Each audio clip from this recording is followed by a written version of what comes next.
Here's a fact, the majority of musicians who blow up are releasing music at a certain pace. So for the past 11 years, I've been seeing a pattern. And while a lot of you have caught on to that, the way you get your music heard is always changing. So in this video, I'm going to discuss what my friends and I who work in music marketing, management, and at labels see that actually breaks artists going into 2025 and how you release music so it gets the attention of potential fans, harnesses the power of Spotify and YouTube, as well as human psychology, which will show the people who come across your music that they should pay attention to you. And here's the best part of this. You could do this all without ever having to play a single live show or pay any money to promotion services or ads. So let's get into it. Spotify and YouTube are going to be the majority of what we focus on, since the other platforms will be a very small part of your streams, no matter what you do. And on those two platforms, you can do intentional actions to promote your music to help get your music heard, unlike those other platforms. So YouTube has by far the most users, and is the way so many fans investigate music at first, especially if your listeners are coming from TikTok Reels and nearly always YouTube Shorts. This is where you will often be getting your initial listens since it's free, at least as long as the listener sits through some insufferable ads. But while Spotify and YouTube are both top ways people discover music, the place where relationships are really built is YouTube, since the time spent investigating videos, watching interviews, playthroughs, vlogs, behind the scenes videos, or live streams are the ultimate way musicians give an audience the lore that gets fans talking, as well as the consumption time that keeps you on top of fans' minds so they're reminded to turn you on when it's music listening time. And let's talk about what gets you heard by new music fans and then gets them to build a relationship with you instead of being another artist on a playlist that they don't see mentioned on social media once and they don't check out. So the four pillars of this are to appeal to algorithms, then we have constantly call attention, then we have give fans a reason to talk, and then lastly we have increase relationships. We want to always be looking at how we're going to promote our music to maximize each one of these four pillars. First, let's discuss how you appeal to algorithms. One of the things so few people seem to get is that algorithms are not evil computer programs, but instead are based on studies of what makes humans pay attention, and appealing to them is appealing to human nature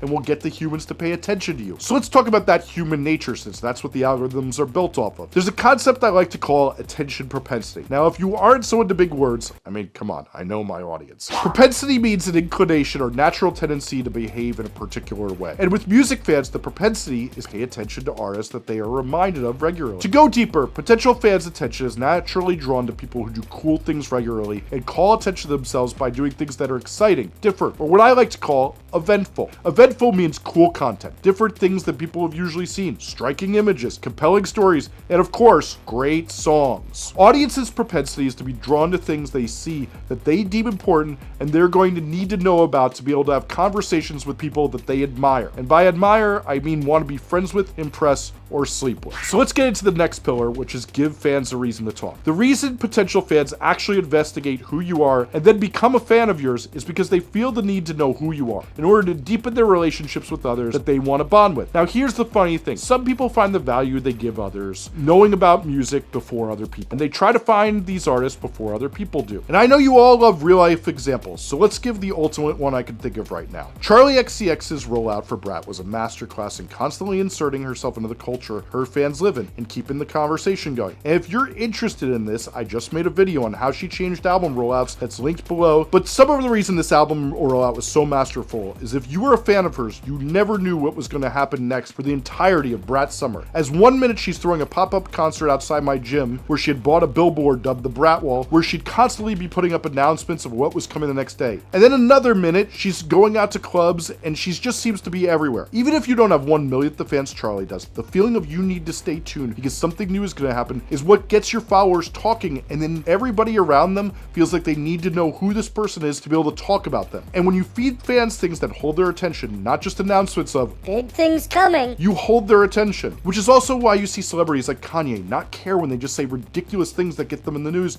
because they know that as long as they stay on top of their fans' minds, they're winning. Anyway, when you're constantly putting out things, people take you seriously. They want to know what happens next so they can tell others about it. In 2024, a study was released by YouTube on fans, and it showed that 8% of Gen Z now consider themselves professional fans, meaning they earn money from talking about things online. And to that, 65% of Gen Z consider themselves creators. And what this means is there's a whole culture of people talking and discussing things online. And unless you feel like something people need to know in order to bond with the group of people they want to bond with, you don't get discussed. And these creators make memes, explainers, influencer videos, video essays, stories, and they play your songs in them. They make reaction videos, dances, and all sorts of things that get you to begin to be a part of the conversation conversation. And the artists who are doing cool things and call attention to themselves on a regular basis become a part of the conversations these creators discuss. And it's not just Gen Z, there's so many older creators. I mean, you're looking at one right now. Anyway, when you're doing really cool things, they want to make sure they don't miss anything. Whereas when you occasionally pop in and say hi and do something every month or two, you feel boring, like the thousands of other musicians not worth watching, and you don't stay on top of people's minds. And they don't think they have to pay attention and hit that follow button so they know what you do next. They just go, maybe I'll see another one of their mid-songs when it comes up in my Discover Weekly. When you use attention to propensity, they feel it will be necessary to know about you to bond with other people they want to be closer with. So in order to harness that psychology's power, it means doing what I call consistent sustained promotion, or CSP, which if you haven't heard me explain before, many musicians suffer from absent periods where they drop off the radar of their fans all the time and go dark for no good reason. This inconsistency depletes your momentum and people's feeling that they need to stay in touch with you and know who you are. Consistent sustained promotion means releasing music regularly for a sustained amount of time where you consistently call attention to it so that people feel the need to pay attention to you. And now we get to the part of the framework which we call constantly call attention. In tangible terms, this usually means doing a small thing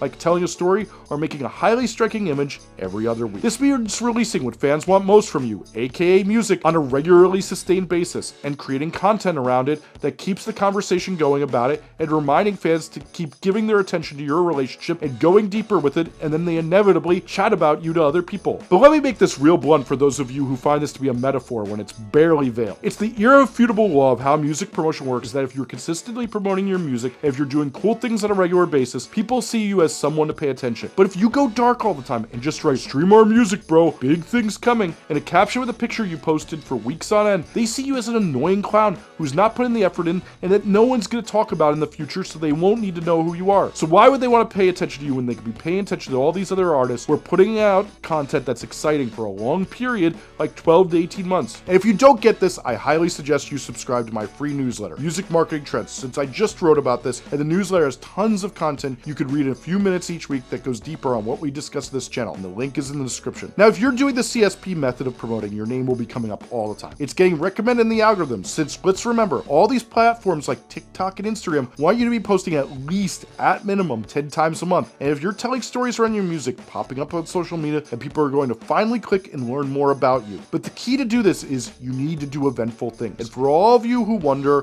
why no one's paying attention, doing eventful things gets fans talking and eventually gets the press talking and doors opening and all those creators we talked about chatting about you online. So I plan this while doing release strategies with artists. What I always tell them is they need to ask themselves, is this the most eventful music video we can make? And what are the most compelling stories you can tell around the music? But let's go deeper. Let's think about how all of us discover music. Sure, lots of it's on playlists or scrolling through TikTok or Reels, but much of it is being reminded constantly by seeing it pop up on trusted people on social media, or seeing a name come up over and over again, or they're on features that you read on Spotify, or other people talking about that artist that you know. Now, if you just make boring posts all day and don't care about quality and just care about quantity, you'll be deemed uneventful and die in the algorithm. You get muted or you won't get spread, and that's how it works. And yes, muted is a thing. Take note of that, Reply Guys. But when you're doing eventful, exciting things, they keep turning to you to ingest things when they need to be entertained. Then they deepen their relationship with you. But you may be wondering,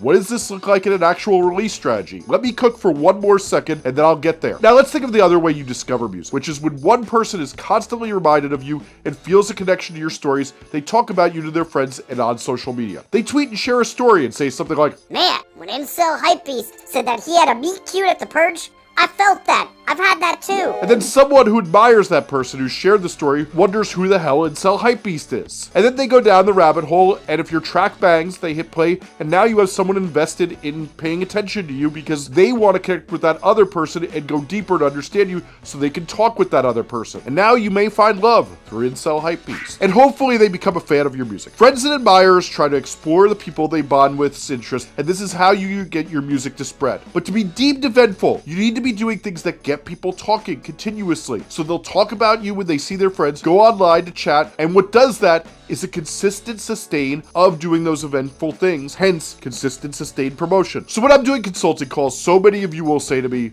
well, in that case, I'll just overperform and I'll release a song every week or 2 weeks. And as you can see, the opposite of that is the people who take their sweet time and wonder why they never get any momentum and their streams die out constantly. But let's get into why that happens, since it seems unclear to far too many of you. On the weekly weekly and bi-weekly side, you're putting out so much content, no one takes you seriously. Why bother listening since it seems like you're just putting out any crap you can pump out? Now, I know a ton of you think, I got 25 songs and they're amazing. but I cannot get this through your skulls enough. The only artist that works for are the ones that have proven to the world that they have great material, and then they meet the demand from the fans with giving them lots of it. But for now, in this world where 40,000-ish songs are released a day, the last thing we need is more songs instead of just the best songs. It does you no favors because the world wants to hear the best of you, not sort through a bunch of bullshit. Music is not a lottery ticket. I know a lot of you think it is, and you may be too great to realize this, but songs at the heart of them are an emotion. And oftentimes, you've not figured out how to make that song as powerful and emotion as possible, which is why you think all of them are so good. So I implore you to pick your best material. And that doesn't mean throw away those songs, but pick them up from time to time and think of the emotion you're communicating and try to think of how you can make them more powerful, because just because they're sitting in your vault doesn't mean they never have to come out. And I know some of you will say,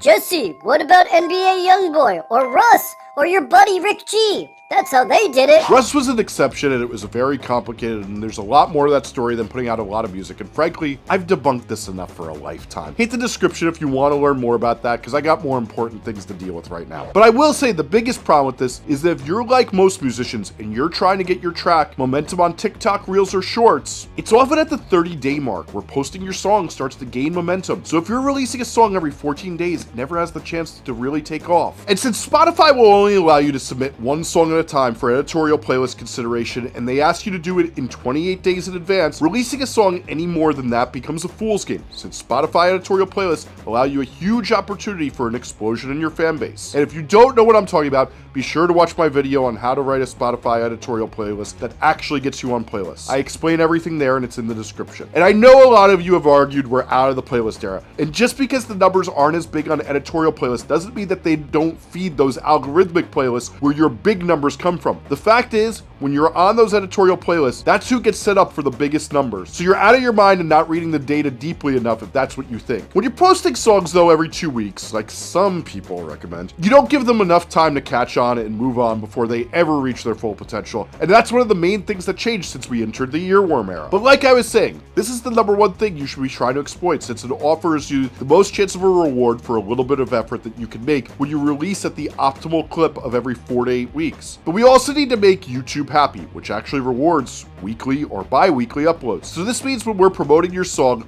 a lot of the content we will want to make is for YouTube. But we didn't discuss the people who are over on the other side of this equation, where the people who put out a song every 3 to 6 months. These are often the people who tell me they can't make a song faster because they are masterpieces, and sometimes that's even the case, that they're really complex songs and need to be aged like one of those steaks from a steakhouse where lame old people in suits want to take me for business meetings. If that's the case, well, sadly you're not going to gain a lot of momentum, no matter how good the songs are, but you could spend some time and save up a bunch of them so that you can release every 6 to 8 weeks for a period of time. And that's what I really suggest, is that you should bank up a bunch of songs and then try to sustain that for 12 to 18 months of trying to do consistent, sustained promotion. But more often than not, these people lose motivation or are just not up for the commitment of making content fast or making songs fast. And that's fine. But the fact is, in an attention economy like this, if you're releasing this often, no one finds it exciting, your word of mouth dies even when your songs are good. It's just not going to do you any favor. Whereas here in the optimal zone, when you're releasing monthly to bi-monthly, the magic happens. And we should talk about the most determinative part of this. A lot of the work you have to do, like making a minimum viable video, a lyric video, a music video, chopping up short form content, is a lot of work for a lot of people. And in this zone, it's manageable for a lot more people, whereas the weekly and bi-weekly people just often skip promoting and drop songs and make a stupid social media post. So they don't even worry about this, and they just hope that everything will go their way and luck will happen upon them. It's funny, since some of the 3 to 6 month people could handle this, but they lose motivation and get depressed because nothing happens because they don't have any momentum for releasing so slow. And they never give it a try, so all they ever know is a lack of progress. So let's talk about what my release strategy is to harness all that. And yes, it's a slight modification for the one I've mentioned in the past. It's on week 1, you release a minimum viable video, aka a visualizer where there's some motion in the video. Basically a video you spend no more than 2 to 6 hours on that has a little bit of motion so that broken 10 attention spans come over from TikTok, Instagram, or YouTube Shorts, you can keep their broken brain engaged with a simple video with some motion. And if you want to learn more about that, hit the description for my video on minimum viable videos. Anyway, once your song and video comes out, for the next 2 weeks, you tell stories around that, and we're going to get way more into depth when I re-release my 60-day plan video, which is coming up really soon, since I have a huge update to it. So make sure you're subscribed to get notifications, since this is going to be one of the next videos I put out. Then after that, you put up your lyric video or a different visualizer.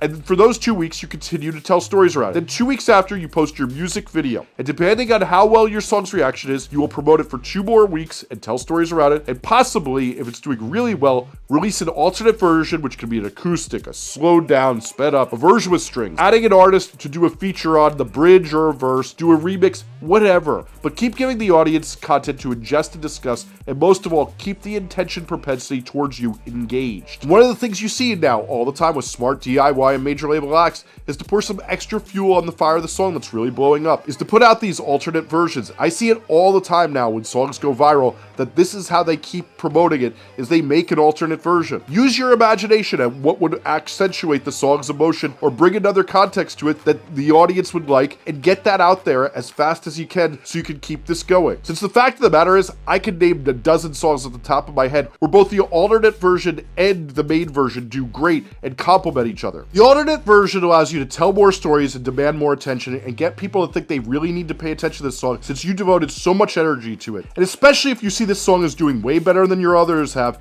it's really worth it to devote that energy and get it out fast. And then when you're done with that alternate version and promoting that, well, it's time to do this with another single and do it all over again, since sustaining this is what works to build you up. But now we get to the fourth pillar, which is increased relationships. And a lot of where this gets done is telling stories. And that can be on Instagram, TikTok, and Twitter, or on a grid post. But where the real money is doing it on YouTube with playthroughs, vlogs, shorts, behind the scenes, since the YouTube algorithm is so good at finding you the exact fans who should be watching this stuff that you can convert over to your music and build a deeper relationship with them, since watching you actually do things in long form really creates deeper relationships. It makes people think about you more. I have a whole playlist on how you win on YouTube if you want to go deeper in the description. But I want you to get that Instagram stories and grid posts are mostly for people to stay in touch with you and for them to deepen a relationship with you. They're not for discovery. TikTok and Instagram Reels are where you do discovery and bring people over to Spotify and YouTube and get them to follow you on Instagram. And this is one of the main things I teach on my member feed every single, which by the way, for $5 a month, you get over 6 hours of videos every month where I explain the latest social media trends, answer your questions, listen to your music and give critiques to it, and dissect how the biggest artists in the world are blowing up from 0 fans to now making their dreams come true. And I also go over the latest promotion methods at the top of every one,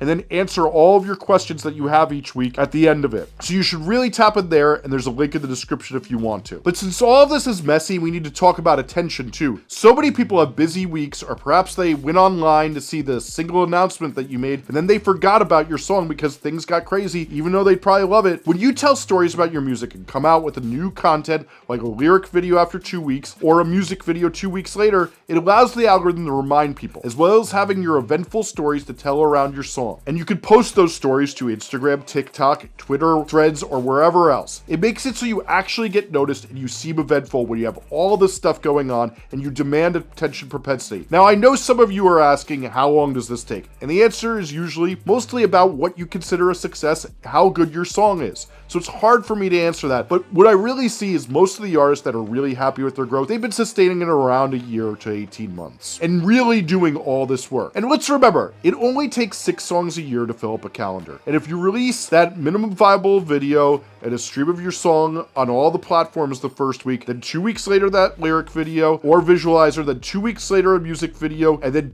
2 weeks later an alternate version, you'll cover all the weeks of the year. And it'll take 12 songs to cover the next 2 years, which really adds up to a full length's worth of music. And yes, the most common question you all ask me is if you should still release an album. And the answer is of course. Since when we release albums, it allows a conversation to start, and it's a big inflection point, and you can get a lot more attention, and you can get a lot more people to ingest your body of work and understand you better and be capable of making conversations with other people that spread the word about you. And of course I've made a video about this, and of course it's in the description. But let's be clear about all of this. This does not work if you're not consistent meaning you have to hit your deadlines by putting out this content regularly, and it needs to be sustained, meaning you don't give up after 2 songs. For many of the artists I see this working for, they gain momentum with each song, but the bigger gains come from sustaining it for a long period of time. And by promotion, it means you actually work hard every day to get your music everywhere, meaning you also need to find your community and really make sure you're getting your songs spread as much as possible. And I know some of you will ask about the waterfall technique since we discussed albums before. That's the last thing I want to leave with since we're talking about how you release music. The waterfall technique is where each time you put out a single, you assemble it onto some sort of album. Since really albums are just artist-sanctioned playlists, and you group songs together so that when someone comes to listen to it on the platforms, it doesn't play another artist's song next, it plays your song next since it sees it as an album. And the waterfall technique is crucial to getting people to increase those relationships. So we want to do that until your album comes out. We want to always be waterfalling your record. But you can waterfall into multiple releases. So let's say you have some ballads